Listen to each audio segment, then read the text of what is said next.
আসসালামু আলাইকুম ওয়া রাহমাতুল্লাহি ওয়া বারাকাতুহু। সম্মানিত মুসল্লিয়া কিরাম, গত সপ্তাহে আমাদের পবিত্র শবে বরাত অনুষ্ঠিত হয়েছিল আমাদের মসজিদে। তো শবে বরাতের নামাজের আগে মানে এশার নামাজের পরে যে বিশেষ দোয়া হয়েছিল, ওই দোয়ার আগে আমাদের ছোট একটা কালেকশন হয়েছিল অল্প সংক্ষিপ্ত সময়ের জন্য। ওই জায়গায় মোট কালেকশন হয়েছিল ৮,৯৫০ টাকা।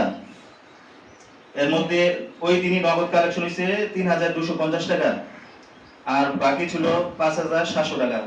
তার পরবর্তীতে কাজল ভাই এবং সোয়াই আরো ২০০ টাকা দিছিল। কাজল ভাইটা অলরেডি আমরা পাইছি নগদ টাকা, আর ৫,৭০০ টাকা এখন পর্যন্ত বাকি আছে। হ্যাঁ, আর যাদের বাকি আছে চেষ্টা করবো যত দ্রুত সম্ভব দিয়ে দেওয়ার জন্য। আর বিশেষভাবে যে কারণে আরো কথাগুলি বলা, আমাদের বাবলু ভাই, সবাই তো আমরা ওনাকে চিনি। তো উনি মসজিদের জন্য প্রথম থেকে অক্লান্ত পরিশ্রম করে দিতেছে, বিভিন্ন সময় বিভিন্ন ভাবে মেহনত করে দিতেছে মসজিদের, বিশেষ করে যে ফিনান্সিয়াল যে সাপোর্টটা দেওয়ার জন্য। তো উনি আমাদের এক ভাই, ওনার নাম হচ্ছে আপনার জয় সাহেব, উনি আমেরিকান প্রবাসী।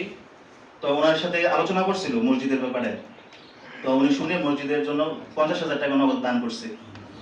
আলহামদুলিল্লাহ, তার জন্য আমরা দোয়া করি এবং বলছে পরবর্তী সময় যদি এরকম মানে কোনো বিশেষ প্রয়োজন হয়, ওনার সাথে যদি আমরা যোগাযোগ করি, উনি সর্বাত্মক মানে সাহায্য করার চেষ্টা করবে।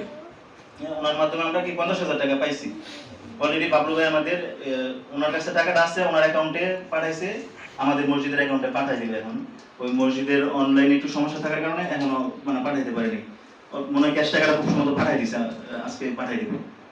তো আমরা সবাই সবার জন্য দোয়া করবো, মানে যাই যে এরকমই পারি, ছোট হোক বড় হোক, যতটুকু পারি চেষ্টা করবো মানে শরীর থাকার জন্য।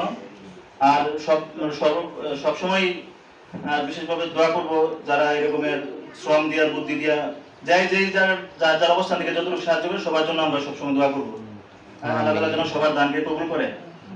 আমিন।